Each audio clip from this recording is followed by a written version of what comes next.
अस्सलाम वालेकुम। आज हम पढ़ेंगे इको 403 का लेक्चर नंबर 19। आप वीडियो लाइक करें और चैनल को सब्सक्राइब करना आप भूल जाते हैं। आप वीडियो को लाइक लाजमी क्या करें और चैनल को आप सब्सक्राइब करें। आप मुझे सपोर्ट करें ताकि मैं मज़ीद आपके लिए अच्छी वीडियोस आपके साथ शेयर करूं। इसके अलावा मैंने प्रोजेक्ट की भी वीडियो आपके साथ शेयर करनी है, क्योंकि प्रोजेक्ट के मामले में बहुत ज़्यादा स्टूडेंट्स क्या होते हैं, डिस्टर्ब होते हैं और कंफ्यूज होते हैं। तो इंशाल्लाह मैं आपको गाइड करूँगी। Today topic is economic growth per capital income of selection countries 2014। यहाँ इन्होंने डिफरेंट कंट्रीज़ दिखाई हैं और उनकी पर कैपिटा दिखाई है। जैसे देखें, सऊदी अरेबिया की कितने 8,530 है, मैक्सिको की 6,230 है, मलेशिया की 3,780 है, और ये देखें एंड में यहाँ पे 470 हमारी है, 530 इंडिया की है, बांग्लादेश की 400 है। ये होती है पर ईयर के लिहाज से। नेक्स्ट इन्होंने टॉपिक बताया है the Solow growth model. Robert Solow won Nobel prize for contribution to the study of economic growth. ये जो थे रॉबर्ट स्लो थे, इन्हें नोबेल प्राइज़ मिला था। क्यों मिला था? कि इन्होंने अपना कंट्रीब्यूशन किया था स्टडी ऑफ इकोनॉमिक ग्रोथ में। It is a major paradigm which is widely used in policy making and a benchmark against which most recent growth theories are compared। अब क्या है, जो इकोनॉमिक ग्रोथ का जो मॉडल है ये काफ़ी यूज़ होता है पॉलिसी मेकिंग के टाइम के। जब हम कोई भी पॉलिसी बनाते हैं तो इस मॉडल को क्या करते हैं, यूज़ करते हैं।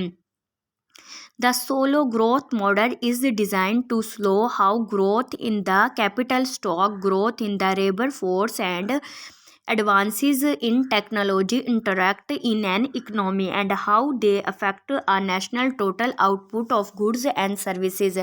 इस में मेन ये डिस्कस किया जाता है कि जो हमारा कैपिटल स्टॉक है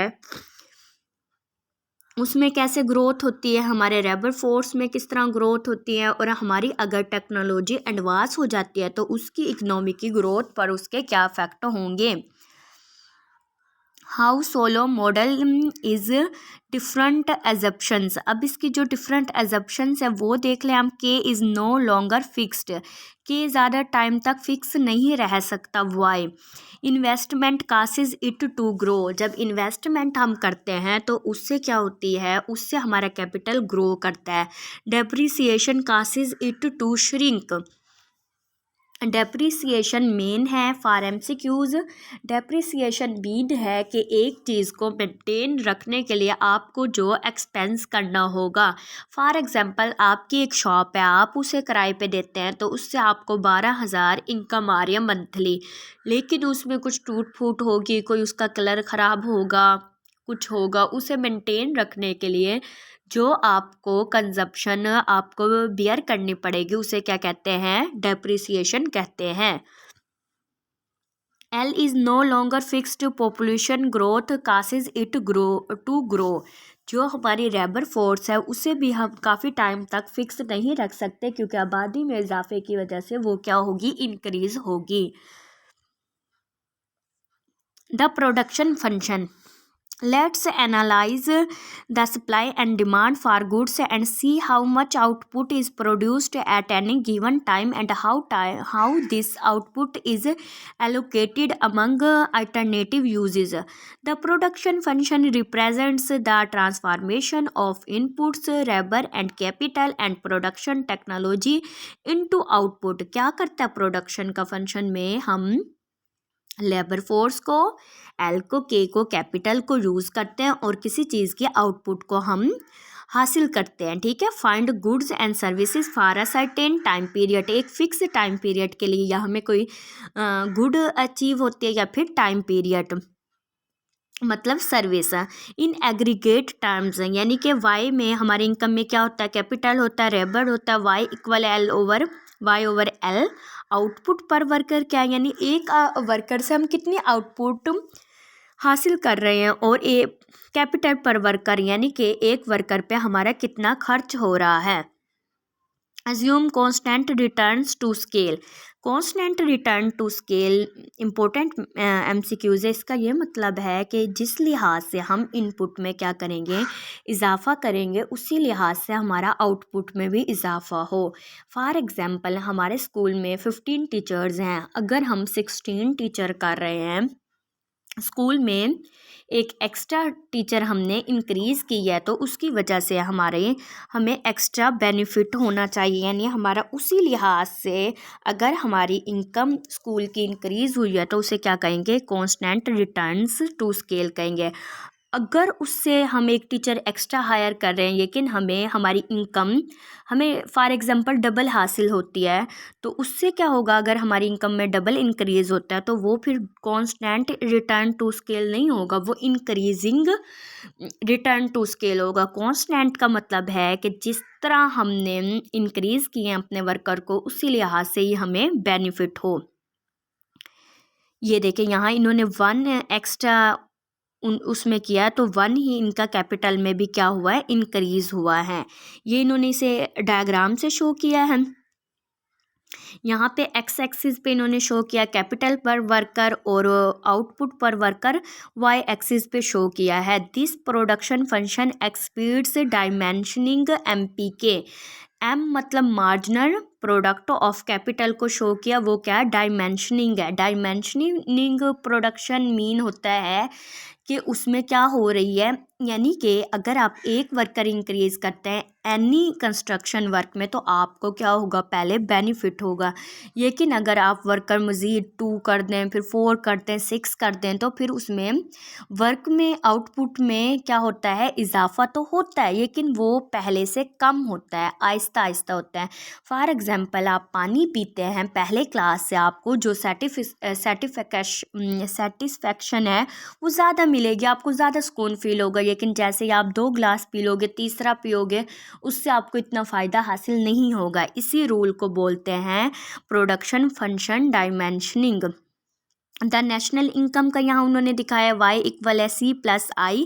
रिमेंबर नो जी, इसमें जी को नहीं लिया। इन पर वर्कर टर्म्स और where C/L and I equal है I/L। द कंजप्शन फंक्शन में हमारे पास क्या होती है, हमारे पास एक यानी कि the saving rate, the fraction of income that is saved, जिस पार्ट को हम अपनी इनकम से सेव कर लेते हैं उसे सेविंग कहते हैं। S is the only lower case variable that is not equal to its upper case version divide by L। Consumption function C equal है I - SY per worker. Saving and investments, यहाँ पे इन्होंने बताया saving को SY से show किया है, national income को इन्होंने y = C+I से शो किया, अरेंज किया इसे, तो इन्हें जो रिज़ल्ट हासिल हुआ है वो SY इक्वल है SF, यानी कि इन्वेस्टमेंट किसके इक्वल है, सेविंग्स के।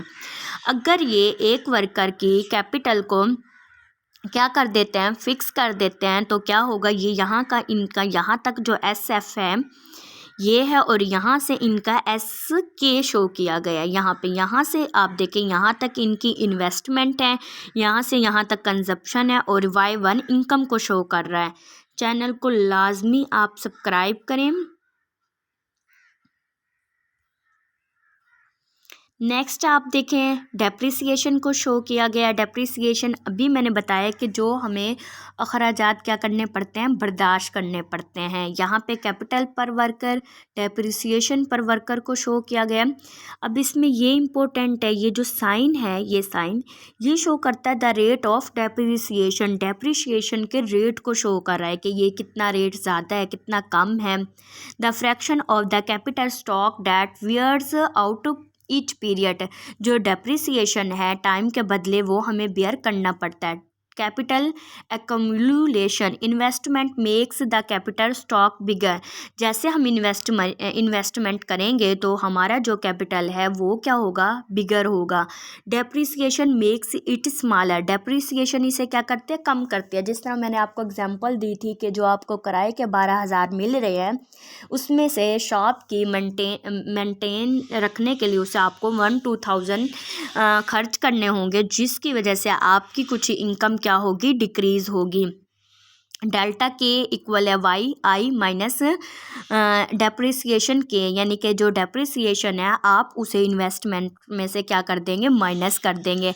The equation of motion for K the equation of motion for K can be written as, इसे इस तरह हम लिख सकते हैं, it is the Solow model central equation, it determine behaviour of capital over time. ये क्या करती है, ये डिटरमिनाइन करती है बिहेवियर क्या होगा कैपिटल का ओवर टाइम।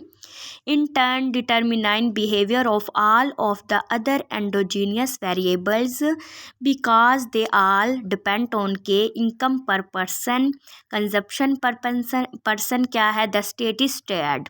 ये आपके पेपर में भी आ सकता है। यहाँ पे इन्होंने क्या किया है, कैपिटल पर वर्कर को यहाँ पे फिक्स कर दिया है और यहाँ पे डेप्रिसिएशन को शो किया और यहाँ पे किसे, इन्वेस्टमेंट को शो किया है।